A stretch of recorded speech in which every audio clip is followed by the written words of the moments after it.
kwita ku buzima bwo mu mutwe bitangira utararwara, bitangira wimenya, wisobanukirwa, umenya uburyo wakemura ibibazo bitandukanye byo mu buzima. Nusubiza ibyo bitekerezo inyuma ukareba ukuntu wakuze ukiri muto, ese wari ufite inshuti ukiri muto, wari ufite inshuti muganira ibintu by'abana nyine, wari ufite inshuti mukina. Aha rero niho amarangamutima atangira kwiyubakira. Iyo uciye mu bwana butarimo ubucuti, hari ibyago byinshi by'uko ushobora kubura n'ubundi ibyo byiyumviro cyangwa se ayo marangamutima meza, uburyo bwo kugaragaza amarangamutima yawe cyangwa se kuyagenzura, bya bindi twagiye twita emotional intelligence. Biragorana kwihuza n'abandi, cyangwa se no kugaragariza amarangamutima yawe abandi.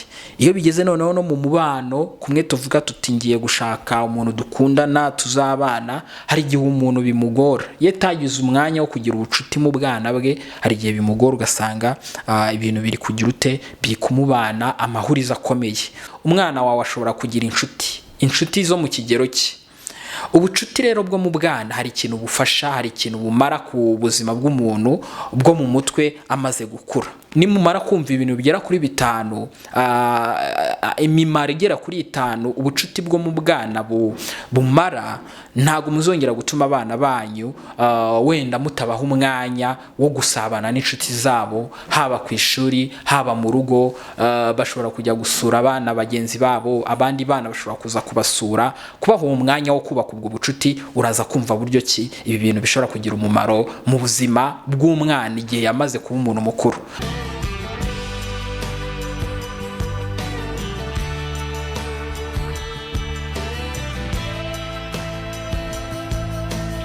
Reka nongere mbasuze kandi mbahe ikaze. Ndi Muhire Psychologist, ikiganiro ni Psychology for Better Life. Nahandi mukuri byiza nk'ibi uretse kuri Muhire PsychActor, ni channel tubagezaho byinshi ku buzima bwo mu mutwe by'umwihariko, nubwo nibindi dushobora kubigarukaho mu buryo bumwe cyangwa ubundi. Mbese ibindi byose bigiye bitandukanye bigaruka cyangwa se bifite aho bihuriye n'ubuzima. Hano nta kindi kintu uzahabona uretse ibintu bidufasha kugira ubuzima bwiza, gukomera, kugira amagara mazima by'umwihariko. Ariko cyane cyane content zijyanye n'ubuzima bwo mu mutwe ni hano kuri Muhire PsychActor. Nabahaga ikaze rero, ni umuco dusanganywe kwakira abadukurikira. Ndizera ko mukomeye, biragora cyane burya kuvuga bino ngo ndizera ko mukomeye. Ndabizi neza ibibazo biba biri hanze aha ngaha, ibibazo bigiye bitandukanye by'ubukene, ibibazo by'imibanire, ibibazo by'intambara, ibibazo bigiye bitandukanye by'ingeri zigiye zitandukanye. Ndabizi ko twese tuba turi kubicamo, ariko buriya guys, nubona ugifite umwuka ugihumeka, jya wicara ushima Imana, uvuga uti Imana urakoze kuba nyihumeka, nabwo n'ubuntu bwawe. Ibi ngibi bigutiza imbaraga ndetse bikanakuremamo icyizere cy'uko na bya bibazo bindi byo ku ruhande hari amahirwe y'uko byakemuka. Tuvuge ni ibibazo byo mu muryango, ese utariho ubundi ibyo bibazo, kandi wenda ari wowe ufite urufunguzo cyangwa se uruhare mu kugira ngo ibyo bibazo bikemuke, utariho urumva bitaba birangiye. Ariko byonyine kuburiho uhumeka bigutiza imbaraga cyangwa se bitanga icyizere cy'uko na bya bibazo bishobora kugira ute, bishobora gukemuka. So ubukire bwa mbere rero ni ubuzima, ubukire bwa mbere ni ukuba ugihumeka, hanyuma ibindi biza bikurikira. Karakanyuzemo murabizi tugenda tuganira ku tuntu twiza tw'ingenzi tudufasha kugira ubuzima bwiza, mbese ibintu bidufasha kugira ubuzima bwiza. Niyo mpamvu rero n'ubundi nje muri iyo njyana cyangwa se muri uwo mujyo.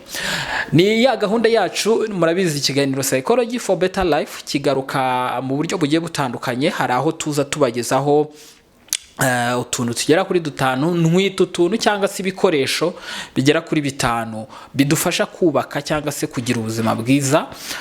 Birumvikana bishobora kuba bigaruka ku buzima bwo mu mutwe ku ngingo runaka, bishobora kuba ari inama runaka zigera muri 5, bishobora kuba ari nk'ibimenyetso runaka wenda se by'indwara, bishobora kuba ari donc pfa kuba bigaruka ku buzima bwo mu mutwe.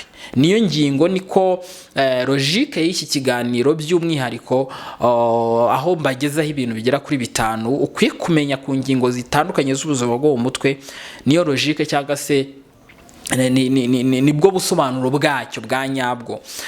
Tugaruka kuri utwo tuntu cyangwa se kuri ibyo bikoresho kugira ngo ubimenye hanyuma bigufashe kwita ku buzima bwawe bwo mu mutwe.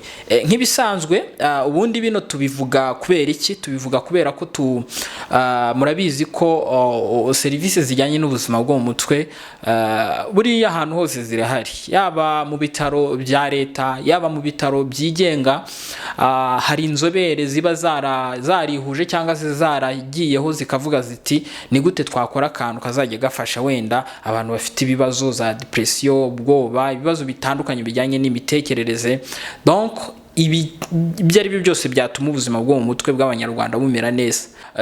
Hahandi uzagenda wenda wegereye, wenda se ntago wifuza kuba wajya ku kigo nderabuzima, naho barahari inzobere z'abaganga, cyangwa se ku bitaro bikuru by'akarere, kugera rwose ku bitaro by'igihugu byo hejuru nabyo bivura uburwayi bwo mu mutwe kuva hasi rwose. Noneho by'umwihariko niyo ufite ikibazo ukaba wakwegera umujyanama, nabo barahugurwa, umujyanama w'ubuzima ukamubwira uti ko niyumva gutya ni ibiki. Ashobora kukubwira ngo nyamara ushobora kuba ufite ikibazo gifite aho gihuriye n'ubuzima bwo mu mutwe, ukaba wagana ahantu runaka yakurangira, cyane cyane ku kigo nderabuzima, cyangwa se n'undi muntu, cyangwa se wumvisha ikiganiro hano kuri Muhire PsychActor, ibyo tugenda tubagezaho kumva ari ibimenyetso wenda se uri kugaragaza, cyangwa se ukeneye ubundi bufasha. Nanabibutsa ko burya kubonana n'inzobere mu by'ubuzima bwo mu mutwe ntago bisaba kuba wagaragaje ibimenyetso bidasanzwe.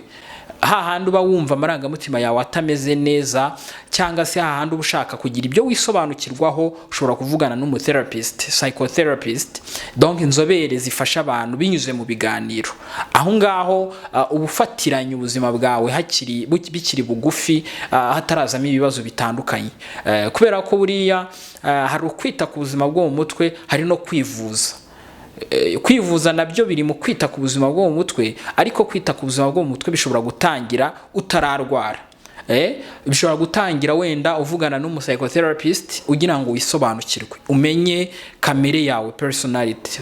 Ngira ngo nagiye mbibabwira ko ibibazo bigiye bitandukanye byo mu mutwe akenshi bishingira kuri personality tuba dufite ukuntu twiyubatse kuva mu buto bwacu, kuva kubo twakomotseho, bikaba byakongera ibyago cyangwa se pourcentage yo hejuru yo kuba warwara indwara runaka yo mu mutwe.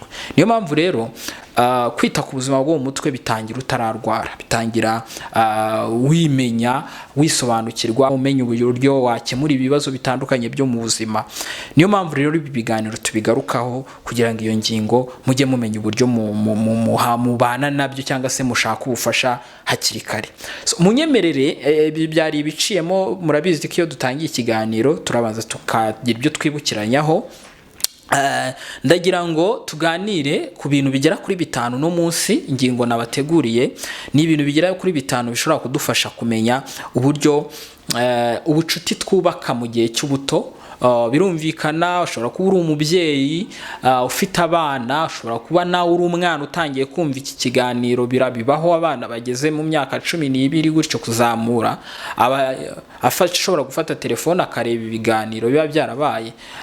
Binaba byiza kubifashwamo n'ababyeyi kugira ngo udahura n'ibiganiro birenze ubushobozi bwawe bwo kubyakira. Ari ibiganiro rero by'ingenzi, iki ngiki ushobora kucyumva uri mutoya, ushobora kucyumva uri umuntu mukuru, ukagira uburyo kigufasha mu kwita ku buzima bwawe.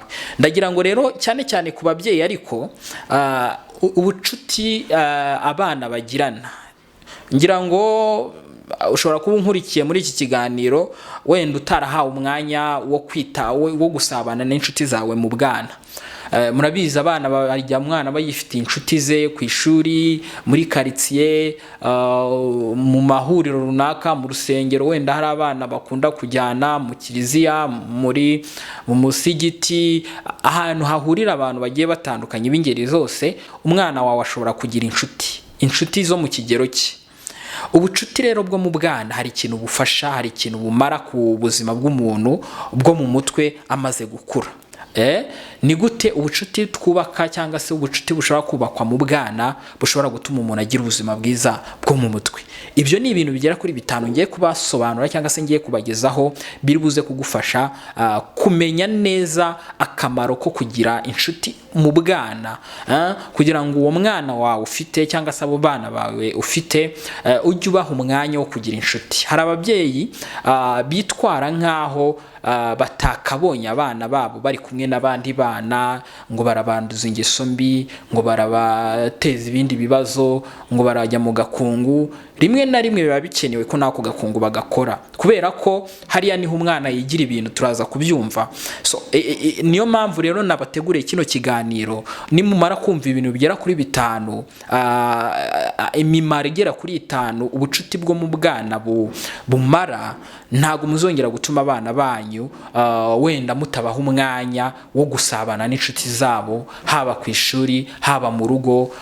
Bashobora kujya gusura abana bagenzi babo, abandi bana bashobora kuza kubasura. Kubaha umwanya wo kubaka ubwo bucuti, uraza kumva buryo ki ibi bintu bishobora kugira umumaro mu buzima bw'umwana igihe yamaze kuba umuntu mukuru.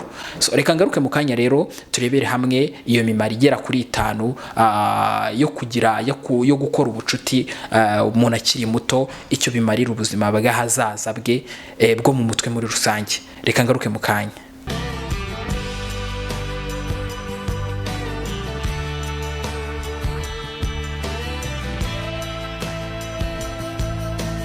Hanyuma reka duhere ku kintu cya mbere cy'ingenzi. Ubundi ubucuti bwo mu bwana ni ishingiro ryo kubaka amarangamutima, emotional foundation. No kuvuga ngo ubundi gute umuntu yisanga ari umuntu wenda ukunda kugirira impuhwe abandi, ugifite urukundo, ukunda kwishima, ukunda gusabana. Ibyo byose ni amarangamutima ashobora kubakwa mu gihe cy'ubwana. Buriya nimba utarubizi neza cyangwa se wari ufiteho amakuru makeya, ubucuti abana bashobora kugirana bushobora gutuma nyine habaho uburyo bwo kwiga kugaragaza amarangamutima, ibyiyumviro, feelings, ndetse bikaba byatuma nyine ubwo bumenyi bumufasha kugira kuzagira umubano w'ahazaza. Ni ukuvuga ngo ese ubundi wirebe nawe, wirebe uyu mwanya umaze kuba umuntu mukuru, uvuga uti ubundi ese nkunda abantu, nkunda kwishimana n'abantu, cyangwa mba numva naba njyenyine, mba numva nta bantu nakwiteza, mba numva nta bantu nasabana nabo.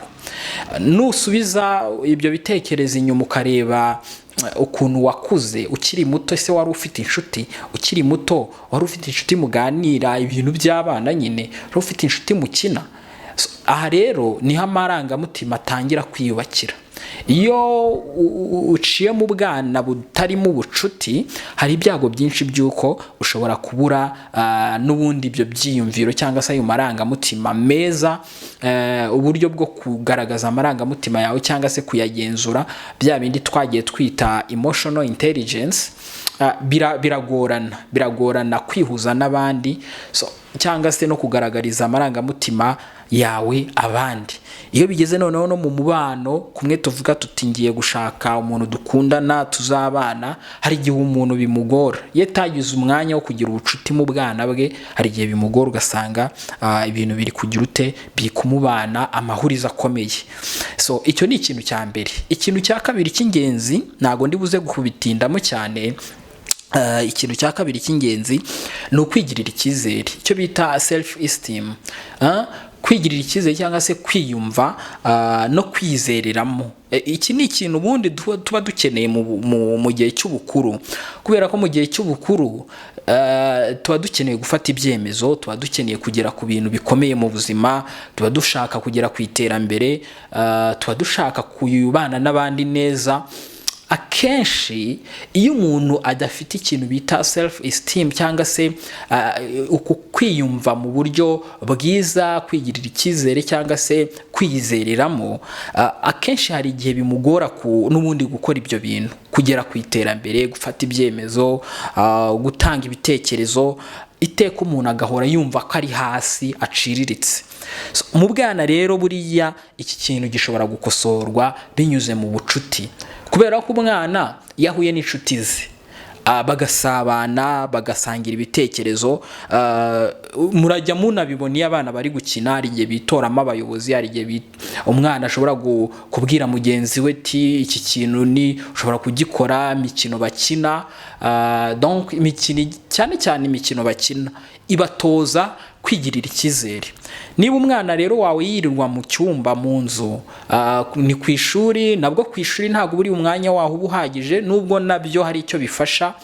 Ntabwo twavuga ko nta kintu bifasha kuri iyi ngingo 100%, ariko buri umwana wawe niba utamutoza kuba inshuti n'abandi, no ku ishuri yageze yari abanyamwigendaho, usanga wenda yibereye aha wenyine, ari kushushanya wenyine, ntago ari gufata umwanya wenda ajye gukina n'abandi bana, cyangwa se nyine agira inshuti. Kubera iki?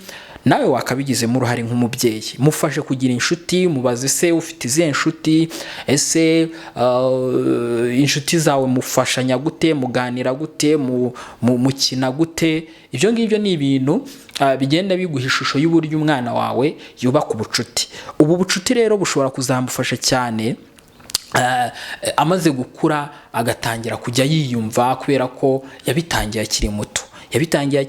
Yatanze ibitekerezo ku nshuti ze akiri muto, yakinnye n'abandi akiri muto, yasabanye n'abandi akiri muto, hanyuma bimutoza kugira ute, kwiyumva no kwigirira icyizere. Iyo rero bitabaye hakiri muto, usanga ahubwo ya self esteem igira ute, igabanuka cyangwa akayibura. Akaba ari wa muntu uhora witinya, akumva ko atatanga igitekerezo mu bandi, akumva ko nyine ibintu azi bidafite agaciro ugereranyije n'iby'abandi, kubera ko ntago yabonye umwanya wo kwigirira icyizere akiri muto. Mushyire mu bandi bana, ntukanamubuze kugira inshuti. Ni naho iyo inshuti ze wenda zimushutse gukora ikintu kibi, uko agenda akura, hari igihe ashobora kubabwira ati no, mu rugo aha bamerera nabi. Bya bindi umubuza yabonye mu nshuti ze, buriya nyine ni ikigare nk'uko tujya tubivuga. Inshuti mujya gukorana ikibi n'icyiza.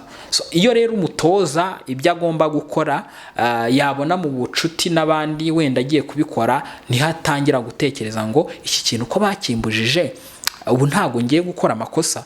Aho ngaho aba ari kwiga cyane gufata icyemezo no guhitamo icyiza binyuze muri ubwo bucuti, kuko naba adafite inshuti nyine ntahazabyigira bya bindi umutoza, ntahazajya abona abikorera, kuko nyine nta makosa agwamo, ayagendera kure. Ntabwo ndi kubabwira ngo wenda mubareke bajye mu makosa, ariko sometimes biba bikenewe ko umwana akora udufuti, akagira umwanya wo gutekereza ngo iri kosa nkoze ko barimbuza ubu si ikosa, cyangwa ko ngize izi ngaruka kuko ndikoze.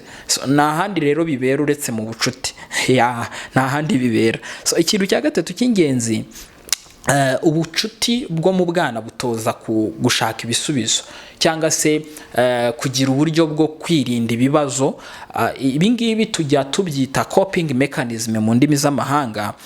Ese iyo ubabaye ubigenza ute? Ese iyo mugenzi wawe akurakaje ubigenza ute? Ese uramuhunga? Ese uramukubita? Ese urabimubwira? Ese umujinya utura abandi? Ubwo ni uburyo abantu bagenda ba project, cyangwa se bafata ibyiyumviro byabo cyangwa se bibateye ibibazo, bakashaka uburyo nyine babikemura. Iyo mbabaye nkora iki? Iyo mbabaye ntago wenda umucuti wanjye mitamukubita urushyi. Iyo mbabaye wenda mucuti wanjye ambwiye ikintu kimbabaje, ntago mitamuhunga. Izo zose ni coping mechanism. Gusa haba harimo inziza n'imbi, ariko umuntu ntago yazimenya nyine atazikora. Iyo rero bibaye amahire akazitangira akiri muto, mu bucuti niho bibera. Mu bucuti umwana umwe akosereza undi, cyangwa se agahohotera undi, noneho cyangwa akababaza undi, mugenzi we nawe agashaka icyo ari buze kumukorera. Ashobora kumurega, ashobora kumukubita nawe, ashobora guhunga. Izo ni coping mechanism, ariko umwana amenya agaciro k'izo coping mechanism, cyangwa se ubwo buryo bwo gushaka ibisubizo, amenya ibyiza n'ibibi yari kubikora. Yari kubikora cyangwa yanakora ikibi, ukamwegera ukamubwira ati nyamara ubu buryo wakemuye iki kintu ntago ari bwiza cyangwa buteza ibibazo. wabona uwo mwanya se wo kubimubwira gute iryo kosa atarikoze? Uretse mu bucuti bwo mu bwana, iyo umwana afite inshuti barakina bagakoserezanya hanyuma bakanashaka ibisubizo ku ruhande rwabo. So ubwo ni uburyo rero ubucuti bwo mu bwana bushobora gutuma umuntu ahangana n'ibizazane byo mu buzima maze gukura,